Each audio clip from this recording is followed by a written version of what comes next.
Continuing to read from the textbook, Communication in the Real World, An Introduction to Communication Studies. This is Chapter 3, Section 4, the final section of the chapter, Language, Society, and Culture. This is the key takeaways. Getting integrated. Social context influences the ways in which we use language, and we have been socialized to follow implicit social rules like those that guide the flow of conversations, including how we start and end our interactions and how we change topics. The way we use language changes as we shift among academic, professional, personal, and civic contexts. The language that we speak influences our cultural identities and our social realities. We internalize norms and rules that help us function in our own culture, but that can lead to misunderstanding when used in other cultural contexts. We can adapt cultural context by purposely changing our communication. Communication accommodation theory explains that people may adapt their communication to be more similar to or different from others based on various contexts. We should become aware of how our verbal communication reveals biases toward various cultural identities based on race, gender, age, sexual orientation, and ability. This chapter is, looks like it's 11 pages. Starts on 150 and ends at 161. Learning objectives. Discuss some of the social norms that guide conversational interaction. Identify some of the ways in which language varies based on cultural context. Explain the role that accommodation and code switching play in communication. Discuss cultural bias in relation to specific cultural identities. Society and culture influence the words that we speak, and the words that we speak influence society and culture. Such a cyclical relationship can be difficult to understand, but many of the best examples throughout this chapter and examples from our own lives help illustrate this point. One of the best ways to learn about society, culture, and language is to seek out opportunities to go beyond our typical comfort zones. Studying abroad, for example, brings many challenges that can turn into valuable lessons. The following example of such a lesson comes from my friend who studied abroad in Vienna, Austria. Although English used to employ formal thou, thee, and informal pronouns you, today you can be used when speaking to a professor, a parent, or a casual acquaintance. Other languages still have social norms and rules about who is to be referred to informally and formally. My friend, as was typical in the German language, referred to his professor with the formal pronoun spelled S-I-E. I don't know how to pronounce it, but used the informal pronoun du with his fellow students since they were peers. When the professor invited some of the American exchange students to dinner, they didn't know they were about to participate in a cultural ritual which would change the way they spoke to their professor from that night on. Their professor informed them that they were going to duzen, D-U-Z-E-N, which meant that they were going to now be able to refer to her with the informal pronoun. An honor and sign of closeness for the American students. As they went around the table, each student introduced himself or herself to the professor using the formal pronoun, locked arms with her, and drank, similar to the champagne toast ritual at some wedding ceremonies, and reintroduced himself or herself using the informal pronoun. For the rest of the semester, the American students still respectfully referred to the professor with her title, which translated to Mrs. Doctor, but used informal pronouns even in class, while the other students not included in the ceremony had to continue using the formal. Given that we do not use formal and informal pronouns in English anymore, there is no equivalent ritual to the German duzen, But as we will learn next, there are many rituals in English that may be just as foreign to someone else. Sorry to cut in with an interjection here, but we talk about prejudices and biases. I wonder how many of you were listening to or reading along with that, and when the word professor was used, you automatically thought of a male professor instead of a female professor, or you thought of a white person instead of some other color person. Language and social context. We arrive at meaning through conversational interaction, which follows many social norms and rules. As we've already learned, rules are explicitly stated conventions. Look at me when I'm talking to you. And norms are implicit, saying you've got to leave before you actually do to politely initiate the end of a conversation. To help conversations function meaningfully, we have learned social norms and internalized them to such an extent that we do not often consciously enact them. Instead, we rely on routines and roles as determined by social forces to help us proceed with verbal interaction, which also helps determine how a conversation will unfold. Our various social roles influence meaning and how we speak. For example, a person may say, as a longtime member of this community, or as a first-generation college student. Such statements cue others into the personal and social context from which we are speaking, which helps them better interpret our meaning.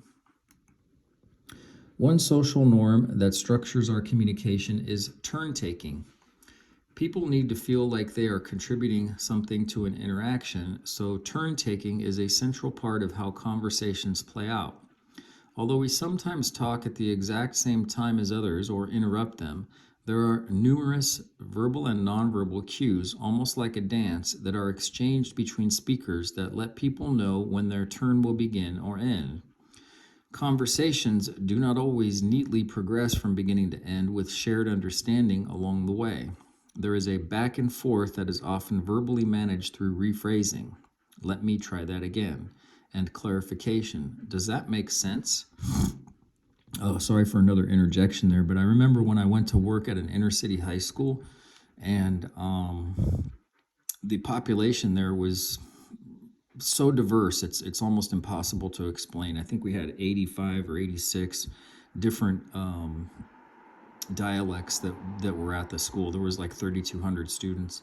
Anyway, I had to really learn that some cultures do not do this turn taking, and they can literally almost talk to each other with both of them talking at the same time, sometimes even when they're escalated or upset.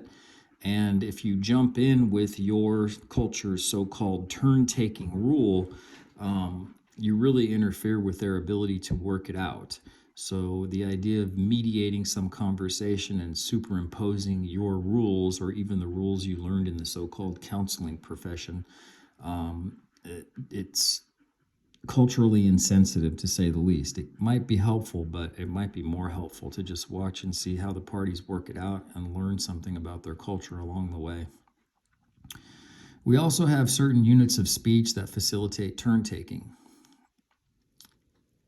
Adjacency pairs are related communication structures that come one after the other, adjacent to each other, in an interaction.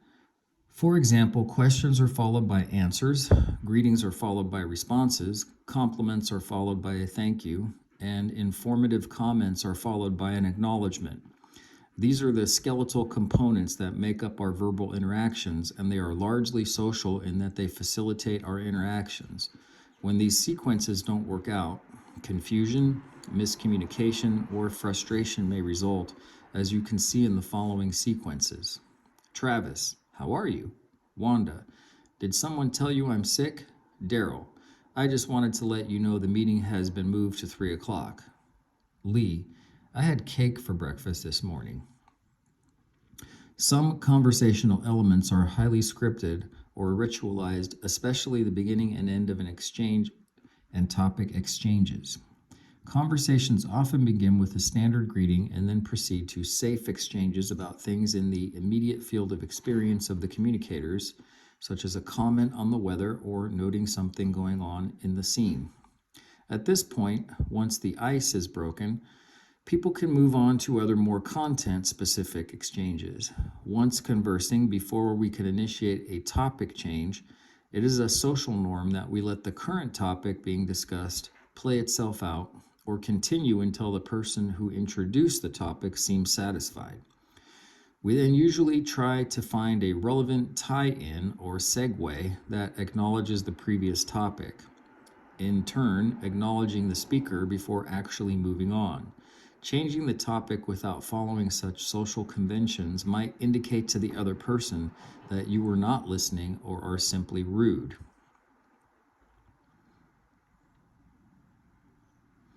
Ending a conversation is similarly complex. I'm sure we've all been in a situation where we are trapped in a conversation that we need or want to get out of. Just walking away or ending a conversation without engaging in socially acceptable leave-taking behaviors would be considered a breach of social norms. Topic changes are often places where people can leave a conversation, but it is still routine for us to give a special reason for leaving, often in an apologetic tone, whether we mean it or not. Generally, though, conversations come to an end through the cooperation of both people, as they offer and recognize typical signals that a topic area has been satisfactorily covered or that one or both people need to leave. It is customary in the United States for people to say they have to leave before they actually do, and for that statement to be dismissed or ignored by the other person until additional leave-taking behaviors are enacted. When such cooperation is lacking, an awkward silence or abrupt ending can result. And as we've already learned, U.S. Americans are not big fans of silence. Silence is not viewed the same way in other cultures, which leads us to our next discussion, cultural context. Language and cultural context. Culture isn't solely determined by a person's native language or nationality. It's true that languages vary by country and region, and that the language we speak influences our realities.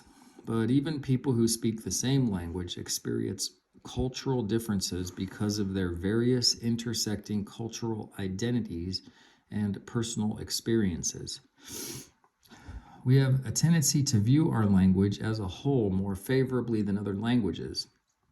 Although people may make persuasive arguments regarding which languages are more pleasing to the ear or difficult or easy to learn than others, no one language enables speakers to communicate more effectively than another. I would say that applies to native speakers, not necessarily non-native speakers. From birth, we are socialized into our various cultural identities. As with the social context, this acculturation process is a combination of explicit and implicit lessons. A child in Colombia, which is considered a more collectivist country in which people value group membership and cohesion over individualism, may not be explicitly told, "You are a member of a collectivist culture, so you should care more about the family and community than yourself." This cultural value would be transmitted through daily interactions and through language use. Just as babies acquire knowledge of language practices at an astonishing rate in their first 2 years of life, so do they acquire cultural knowledge and values that are embedded in those language practices. At 9 months old, it is possible to distinguish babies based on their language. Even at this early stage of development, when most babies are babbling and just learning to recognize but not wholly reproduce verbal interaction patterns, a Colombian baby would sound different from a Brazilian baby, even though neither would actually be using words from their native languages of Spanish and Portuguese. The actual language we speak plays an important role in shaping our reality. Comparing languages, we can see differences in how we are able to talk about the world. In English, we have the words grandfather and grandmother, but no single word that distinguishes between a maternal grandfather and a paternal grandfather. But in Swedish, there's a specific word for each grandparent. Morfar is a mother's father. Farfar is a father's father. Farmor is father's mother. And mormor is a mother's mother. In this example, we can see that the words available to us based on the language we speak influences how we talk about the world due to differences in and limitations of vocabulary. The notion that language shapes our reality, our view of reality, and our cultural patterns is best represented by the Sapir-Whorf hypothesis, spelled Sapir-Whorf, Sapir-Whorf hypothesis. Although some scholars argue that our reality is determined by our language, we will take a more qualified view and presume that language plays a central role in influencing our realities, but doesn't determine them. I want to cut in here again with an example. Probably many people have already heard this, but in the English language, standard American English language, you tend to find something on the order of maybe 5 or 6 different words that describe snow. You might have hard packed snow or slushy snow, different kinds of snow, but most Americans don't deal with snow on a daily basis. So it's not something that we tend to deal with. Whereas the Eskimos, I believe they have something like 60 different words to describe snow, which obviously influences their language and influences their perceptions.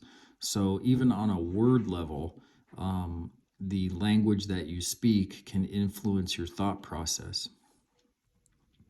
Culturally influenced differences in language and meaning can lead to some interesting encounters, ranging from awkward to informative to disastrous. In terms of awkwardness, you have likely heard stories of companies that failed to exhibit communication competence in their naming and/or advertising of products in another language. For example, in Taiwan, Pepsi used the slogan, "Come alive with Pepsi," only to later find out when translated it meant, "Pepsi brings your ancestors back from the dead."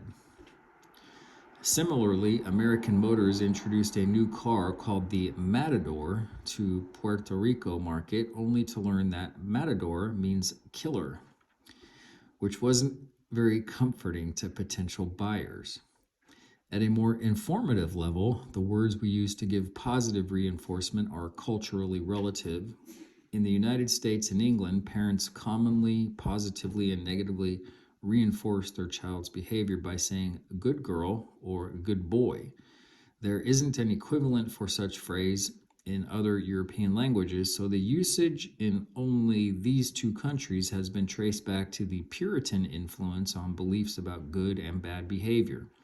In terms of disastrous consequences, one of the most publicized and deadliest cross-cultural business mistakes occurred in India in 1984.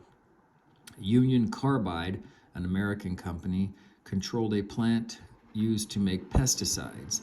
The company underestimated the amount of cross-cultural training that would be needed to allow the local workers, many of whom were not familiar with the technology or language jargon used in the instructions for plant operations, to do their jobs. This lack of competent communication led to a gas leak that immediately killed more than 2,000 people and over time led to more than 500,000 injuries. One other example that I remember is the vehicle referred to as the Chevy Nova, spelled N-O-V-A, and in Spanish-speaking cultures, Nova or no va means it doesn't run or it doesn't go. Accents and dialects. The documentary American Tongues, although dated at this point, is still a fascinating look at the rich tapestry of accents and dialects that makes up American English. Dialects are versions of languages that have distinct words, grammar, and pronunciation. Accents are distinct styles of pronunciation. That'll probably be on a test. Let's say it again. Dialects are versions of languages that have distinct words, grammar, and pronunciation. Accents are distinct styles of pronunciation. There can be multiple accents within one dialect. For example, people in the Appalachian Mountains of the eastern United States speak a dialect of American English that is characterized by remnants of the linguistic styles of Europeans who settled the area a couple hundred years earlier.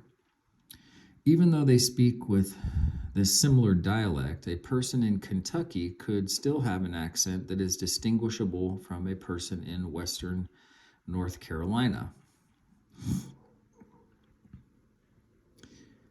Dialects and accents can vary by region, class, or ancestry, and they influence the impressions that we make of others. When I moved to Colorado from North Carolina, I was met with a very strange look when I used the word buggy to refer to a shopping cart.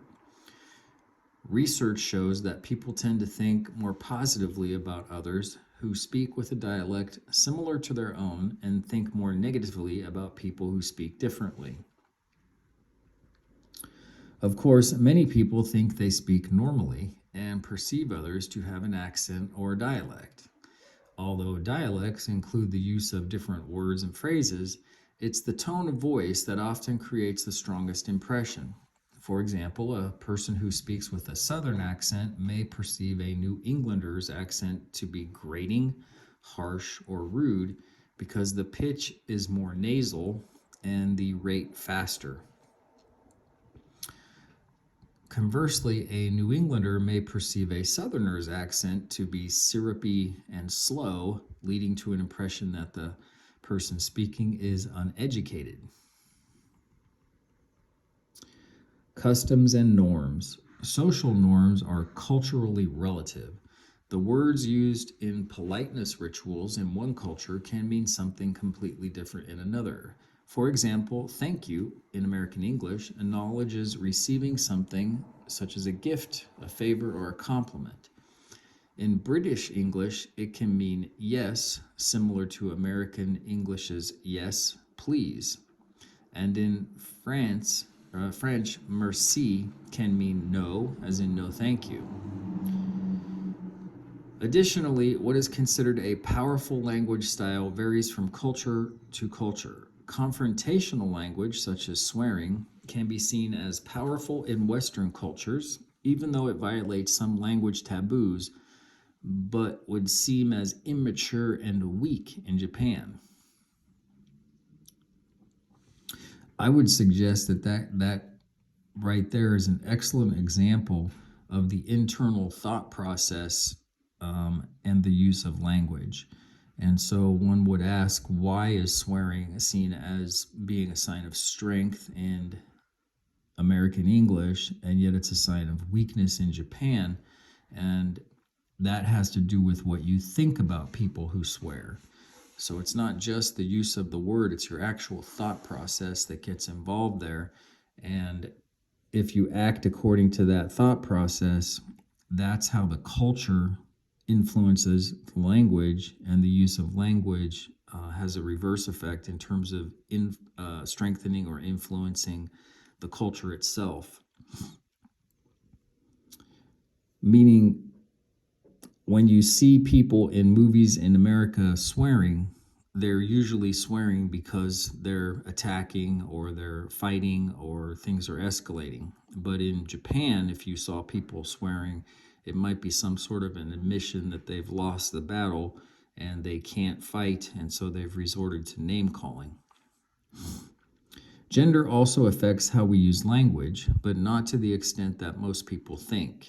Although there is a widespread belief that men are more likely to communicate in a clear and straightforward way, and women are more likely to communicate in an emotional and indirect way, a meta-analysis of research findings from more than 200 studies found only small differences in the personal disclosures of men and women. From a research and statistical point of view, the larger the study, the more things tend to draw towards the mean or the average in the middle. and the less you see individual differences. So that's one of the problems with meta-analyses. Men and women's levels of disclosure are even more similar when engaging in cross-gender communication, meaning men and women are more similar when speaking to each other than when men speak to men or women speak to women. This could be due to the internalized pressure to speak about the other gender in socially sanctioned ways. In essence, reinforcing the stereotypes when speaking to the same gender, but challenging them in cross-gender encounters. Researchers also dispelled the belief that men interrupt more than women do, finding that men and women interrupt each other with similar frequency in cross-gender encounters. These findings, which state that men and women communicate more similarly during cross-gender encounters and then communicate in more stereotypical ways in same-gender encounters, can be explained with communication accommodation theory. Communication accommodation and code switching. Communication accommodation theory is a theory that explores why and how people modify their communication to fit situational, social, cultural, and relational contexts. Within communication accommodation, conversational partners may use convergence, meaning a person makes his or her communication more like another person's. People who are accommodating in their communication style are seen as more competent, which illustrates the benefits of communicative flexibility. In order to be flexible, of course, people have to be aware of and monitor their own and others' communication patterns. Conversely, conversational partners may use divergence, meaning a person uses communication to emphasize the differences between his or her conversational partner and his or herself. Convergence and divergence can take place within the same conversation and may be used by one or both conversational partners. Convergence functions to make others feel at ease, to increase understanding, and to enhance social bonds. Divergence may be used to intentionally make another person feel unwelcome or perhaps to highlight a personal, group, or cultural identity. For example, African American women use certain verbal communication patterns when communicating with other African American women as a way to highlight their racial identity and create group solidarity. In situations where multiple races interact, the women usually don't use those same patterns, instead accommodating the language patterns of the larger group. While communication accommodation might involve anything from adjusting how fast or slow you talk to how long you speak during each turn, code switching refers to changes in accent, dialect, or language. There are many reasons that people might code switch. Regarding accents, some people hire vocal coaches or speech-language pathologists to help them alter their accent. If a Southern person thinks their accent is leading others to form unfavorable impressions, they can consciously change their accent with much practice and effort. Once their ability to speak without their Southern accent is honed, they may be able to switch very quickly between their native accent when speaking with friends and family and their modified accent when speaking in professional settings. By the way, the concept of code switching is very easy to understand. When kids are out at recess and they're playing, and then they go back in the classroom and they change their behavior, they're changing it according to the environmental context and the expectations, and they're engaging in behavioral code switching. Additionally, people who work or live in multilingual settings may code switch many times throughout the day or even within a single conversation. Increasing outsourcing and globalization have produced heightened pressures for code switching. Call center workers in India have faced strong negative reactions from British and American customers who insist on speaking to someone who speaks English. Although many Indians learn English in school as a result of British colonization, their accents prove to be off-putting to people who want to get their cable package changed or book an airline ticket. Now, some Indian call center workers are going through intense training to be able to code switch and accommodate the speaking style of their customers. What is being called the Anglo-Americanization of India entails accent neutralization, lessons on American culture, using things like Sex and the City DVDs, and the use of Anglo-American sounding names like Sean and Peggy. As our interactions continue to occur in more multinational contexts, the expectations for code switching and accommodation are sure to increase. It is important for us to consider the intersection of culture and power and think critically about the ways in which expectations for code switching may be based on cultural biases. Again, as somebody who's been trained in speech language therapy, this is a sort of limited view, and there tends to be a confrontational way that this author is writing things. This is not that true. It's really making it sound like the Americans and British are being racists and asking for someone who speaks English, and I don't think that's accurate. I think more of the problem is the fact that if someone speaks with an accent that's so strong that you don't understand some of what they're saying, sometimes you're asking for someone who speaks English differently, or maybe we might say better, because you're speaking to them on the phone, and if you don't understand a percentage of what they're saying that interferes with your ability to comprehend, then you might need someone who speaks differently. So it's making it sound a little bit racist, but I don't think it's as racist as the author is trying to make it sound. I know that I have documented significant hearing loss of 40% in one of my ears and about 30% in the other ear. And I've been using lip reading since I was a teenager. And when someone on the phone speaks in a certain accent, I just simply can't understand what they say. Language and cultural bias. In the previous example about code switching and communication accommodation in Indian call centers, the move toward accent neutralization is a response to the racist abuse these workers receive from customers. See, I can't believe that he's going down that road. I just said that. It's not racist and it's not abusive. For those of you who don't understand hearing, let me explain a little bit. When I'm speaking in a tone of voice with a sound such as the letter A, ah, that's a low frequency. In other words, the frequency of the sound meeting your ears is low. It's called a bass, B-A-S-S, ah. And then when I speak a sound such as the letter S, S is a high frequency sound. And so when you have hearing loss, you can have global hearing loss. For example, your ears are just damaged and all sounds are reduced. And so then you would just need the elevation of certain sounds. But the idea that you simply need things to be louder is not true. In fact, hearing loss is frequency specific. And the best way to get a hearing aid is to have the various channels that communicate the different sounds increased where they need to be increased and not increased where they don't need to be increased. For example, the more channels that the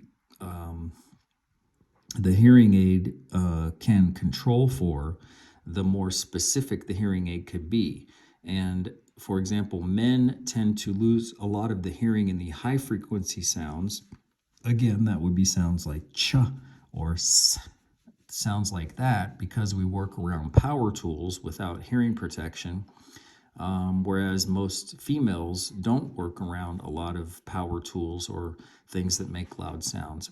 So just increasing sound or just increasing the volume doesn't account for the fact that if you can't hear certain sounds within the spectrum of sounds, that leads to unintelligibility and communication problems. So I'm very unhappy that this guy is definitely, I picked it up, but he's definitely going down the road that asking for someone to speak in a different way is necessarily racist. Let's read it again and see what this person's trying to get you to believe, which I strongly disagree with. In the previous example about code switching and communication accommodation in Indian call centers, the move toward accent neutralization is a response to the racist abuse these workers receive from customers. That's just wrong. Anger in Western countries about job losses and economic uncertainty has increased the amount of racially targeted verbal attacks on international call center employees. That may be true, but it might also be largely untrue. It was recently reported that more call center workers are now quitting their jobs as a result of the verbal abuse, and that 25% of workers who have recently quit say such abuse was a major source of stress. Such verbal attacks are not new. They represent a common but negative way that cultural bias explicitly manifests in our language use. Yeah, that's an argument that takes place in the head. If you perceive that someone's attacking you because they're asking to speak to someone else, it may in fact be that they don't understand you and they need someone that speaks differently so that they can understand what's going on. Because if you're calling a call center, probably you have a problem and probably you're already frustrated. Cultural bias is a skewed way of viewing or talking about a group that is typically negative. Bias has a way of creeping into our daily language use, often under our awareness. Culturally biased language can make reference to one or more cultural identities, including race, gender, age, sexual orientation, and ability. There are other socio-cultural identities that can be the subject of biased language, but we will focus our discussion on these 5. Much biased language is based on stereotypes and myths that influence the words we use. Bias is both intentional and unintentional, but as we've already discussed, we have to be accountable for what we say, even if we didn't intend a particular meaning. Remember, meaning is generated. It doesn't exist inside our thoughts or words. We will discuss specific ways in which cultural bias manifests in our language and ways to become more aware of bias. Becoming aware of and addressing cultural bias is not the same thing as engaging in political correctness. Political correctness takes awareness to the extreme, but doesn't do much to address cultural bias aside from making people feel like they are walking on eggshells. That kind of pressure can lead people to avoid discussions about cultural identities or avoid people with different cultural identities. Our goal is not to eliminate all cultural bias from verbal communication or to never offend anyone, intentionally or otherwise. Instead, we will continue to use guidelines for ethical communication that we have already discussed and strive to increase our competence. The following discussion also focuses on bias rather than preferred terminology or outright discriminatory language, which will be addressed more in Chapter 8, Culture and Communication, which discusses culture and communication. Race. People sometimes use euphemisms for race that illustrate bias because the terms are usually implicitly compared to the dominant group. For example, referring to a person as urban or a neighborhood as inner city can be an accurate descriptor, but when such words are used as a substitute for racial identity, they illustrate cultural biases that equate certain races with cities and poverty. Using adjectives like articulate or well-dressed in statements like "my black coworker is articulate" reinforces negative stereotypes, even though these words are typically viewed as positive. Terms like non-white set up whiteness as the norm, which implies that white people are the norm against which all other races should be compared. Biased language also reduces the diversity within certain racial groups. For example, referring to anyone who looks like they are of Asian descent as Chinese, or everyone who looks Latino, Latina as Mexicans. Who hasn't heard that almost every day of their life in America? The funny thing is that he's kind of implying that it's white people who are racist, but if you talk to a lot of people from Mexico, for example, and they see someone who's Asian, and they use the word Chino or China, and they call them Chinese. It happens within races. People who grow up in a certain culture might have these kinds of biases. It's not something that's just limited to white people or Americans. Some people with racial identities other than white, including people who are multiracial, use the label person, people of color to indicate solidarity among groups, but it is likely that they still prefer a more specific label when referring to an individual or referencing a specific racial group.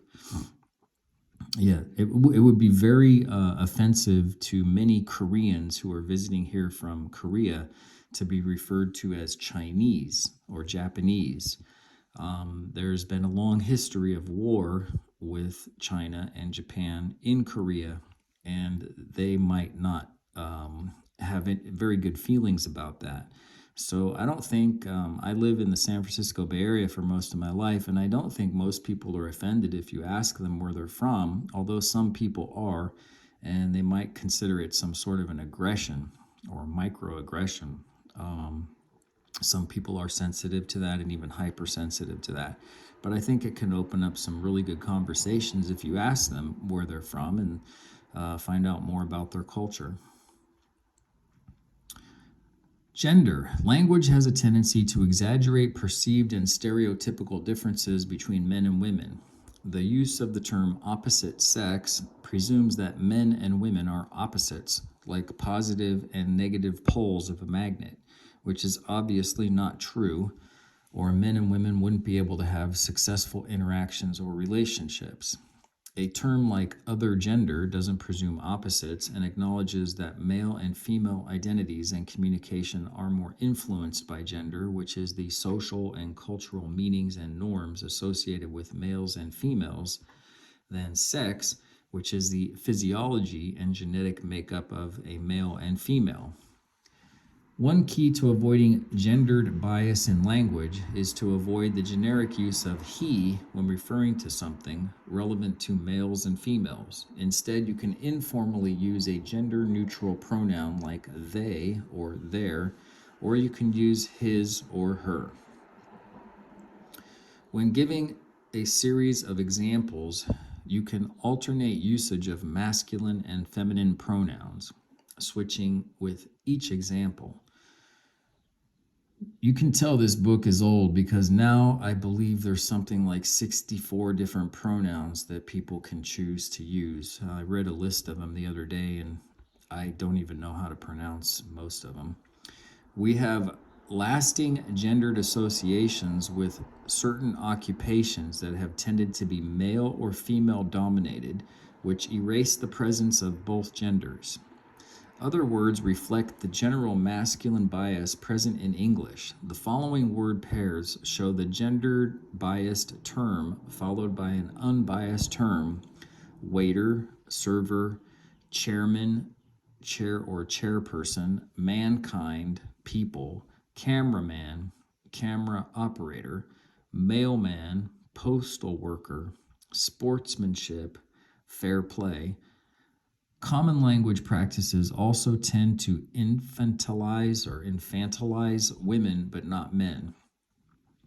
When, for example, women are referred to as chicks, girls, or babes, since there is no linguistic equivalent that indicates the marital status of men before their name, using Ms. instead of Miss or Mrs. helps reduce bias. I remember when some firefighters went to my daughter's school and she thought that they were called fighter fighters. She didn't understand the concept of firefighters. But I remember when we were growing up, we would use the term firemen because we never saw a woman who was a firefighter. Simply didn't exist. So again, your culture and your past experience and how you're raised really have a big influence, but it doesn't always mean that you're being racist or sexist or ableist or anything else. I like some of the suggestions being made in this book to be more inclusive when you use certain terms. Age. Language that includes age bias can be directed toward older or younger people. Descriptions of younger people often presume recklessness or inexperience, while those of older people presume frailty or disconnection. The term elderly refers to people over 65, but it has connotations of weakness, which isn't accurate because there are plenty of people over 65 who are stronger and more athletic than people in their 20s and 30s. Even though it's generic, older people doesn't really have negative implications. More specific words that describe groups of older people include grandmothers, grandfathers, even though they can be fairly young too, retirees, or people over 65. Referring to people over the age of 18 as boys or girls isn't typically viewed as appropriate. If you think about it, one of the most common terms that we use in our language is boyfriend and girlfriend, and that's often used by people over the age of 18. Sexual orientation. Discussions of sexual and affectational orientation range from everyday conversations to contentious political and personal debates. The negative stereotypes that have been associated with homosexuality include deviance, mental illness, and criminal behavior, continue to influence our language use. Terminology related to gay, lesbian, and bisexual can be confusing, so let's spend some time raising our awareness about preferred labels. First, sexual orientation is the term preferred to sexual preference. Preference suggests a voluntary choice, as in someone has a preference for cheddar or American cheese, which doesn't reflect the experience of most gay, lesbian, bisexual people, or research findings that show sexuality is more complex. You may also see affectational orientation included with sexual orientation because it acknowledges that they're using an abbreviation here of GLB, gay, lesbian, bisexual relationships, like heterosexual relationships, are about intimacy and closeness, affection, that is not just sexually based. Most people also prefer the labels gay, lesbian, or bisexual to homosexual, which is clinical and doesn't so much refer to an identity as a sex act. Language regarding romantic relationships contains bias when heterosexuality is assumed. Keep in mind that individuals are not allowed to marry someone of the same gender in most states in the United States.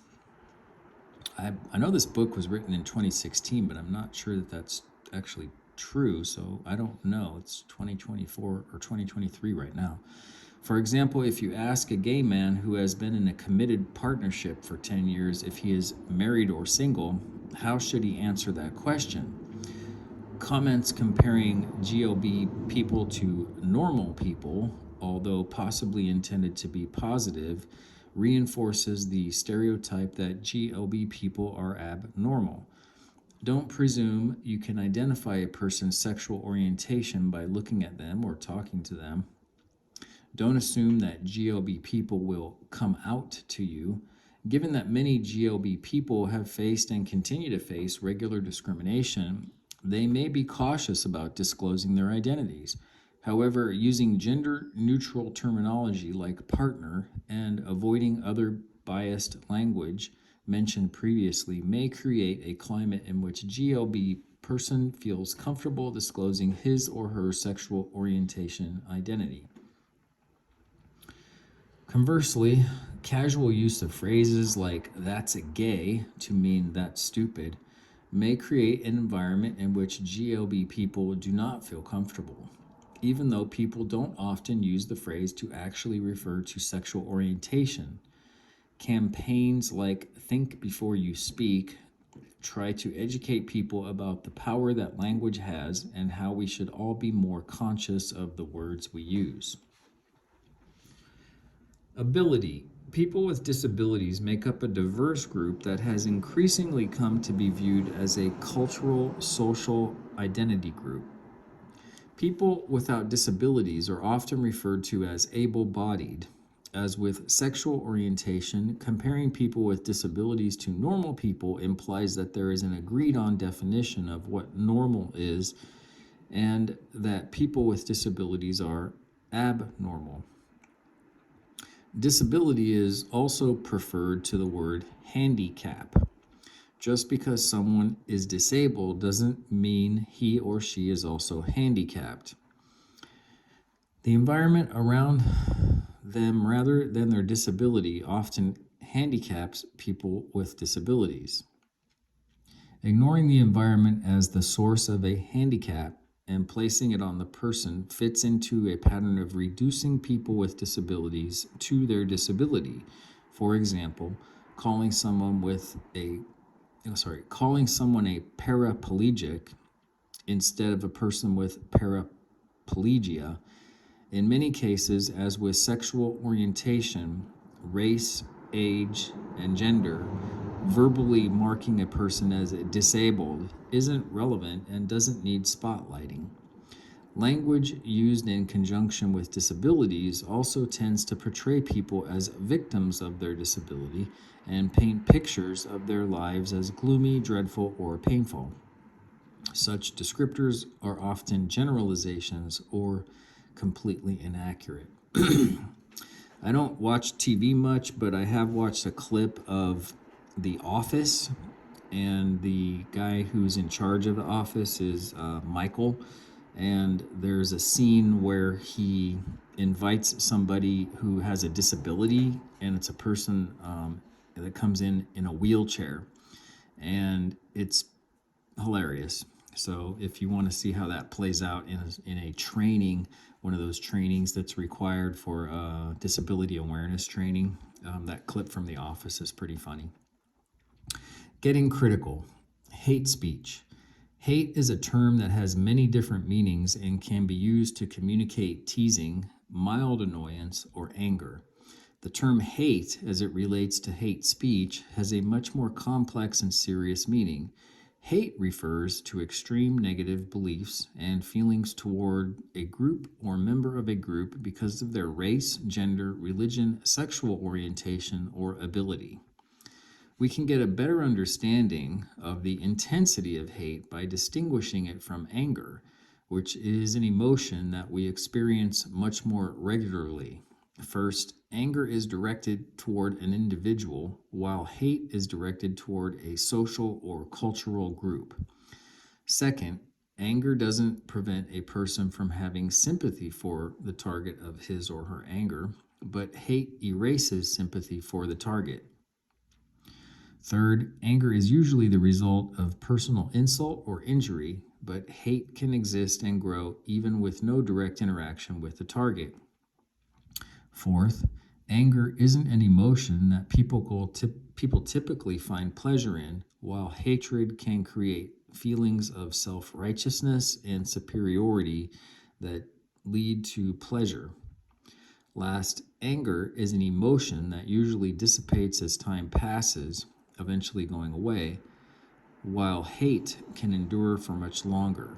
Hate speech is a verbal manifestation of this intense emotional and mental state. Hate speech is usually used by people who have a polarized view of their own group as being the in-group and another group as being the out-group. Hate speech is then used to intimidate people in the out-group and to motivate and influence members of the in-group. Hate speech often promotes hate-based violence and is also used to solidify the in-group identification and attract new members. Perpetrators of hate speech often engage in totalizing, which means they define a person or a group based on one quality or characteristic, ignoring all others. A Lebanese American may be the target of hate speech because the perpetrators reduce him to a Muslim. Whether he is actually a Muslim or not would be irrelevant. Grouping all Middle Eastern or Arab-looking people together is a dehumanizing activity that is typical to hate speech. Incidents of hate speech and hate crimes have increased over the past 15 years. Hate crimes in particular have gotten more attention due to the passage of more laws against hate crimes and the increased amount of tracking by various levels of law enforcement. The internet also has made it easier for hate groups to organize and spread their hateful messages. As these changes have taken place over the past 15 years, there has been much discussion about hate speech and its legal and constitutional implications. While hate crimes resulting in damage to a person or property are regularly prosecuted, it is sometimes argued that hate speech that doesn't result in such damage is protected under the U.S. Constitution's First Amendment, which guarantees free speech. Just recently, in 2011, the Supreme Court found in the Snyder versus Phelps case that speech and actions of the members of the Westboro Baptist Church, who regularly protest the funerals of American soldiers with signs reading things like, "Thank God for dead soldiers," and "Fag sin equals 911," were protected and not criminal. I don't even know what those statements mean or supposed to mean. That's weird. Chief Justice Roberts wrote in the decision, "We cannot react to the Snyder family's pain by punishing the speaker. As a nation, we have chosen a different course to protect even hurtful speech on public issues to ensure that we do not stifle public debate." Questions. Do you think the First Amendment of the Constitution guaranteeing free speech to U.S. citizens should protect hate speech? Why or why not? Visit the Southern Poverty Law Center's hate map. Southern Poverty Law Center. I'm just going to say straight up that that's the most, I would say, biased organization. And the Southern Poverty Law Center is not any form of an official group in any way, shape, or form. And they label according to their desire to raise funds. I know many people who are members of different groups, and they're not hateful.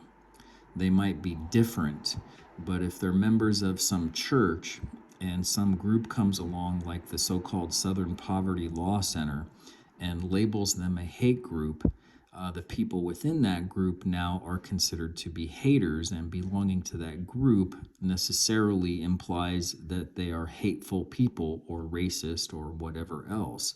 So I would not support just simply looking at the Southern Poverty Law Center's so-called hate map and believing that anything in it is even closely accurate. I think you can use your common sense to determine if a group is actually hateful by their actions, not by some other group's ability to raise funds off of something like a hate map. Key takeaways.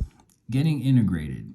Social context influences the ways in which we use language, and we have been socialized to follow implicit social rules like those that guide the flow of conversations, including how we start and end our interactions and how we change topics. The way we use language changes as we shift among academic, professional, personal, and civic contexts. The language that we speak influences our cultural identities and our social realities. We internalize norms and rules that help us function in our own culture, but that can lead to misunderstanding when used in other cultural contexts. We can adapt to different cultural contexts by purposefully changing our communication. Communication accommodation theory explains that people may adapt their communication to be more similar to or different from others based on various contexts. We should become aware of how our verbal communication reveals biases toward various cultural identities based on race, gender, age, sexual orientation, and ability. They have 3 exercises at the end of the chapter. I am not going to read them. You can read them for yourself, and That's the end of chapter 3.4, which means it's the end of chapter 3, and we'll be moving on to chapter 4. Thank you.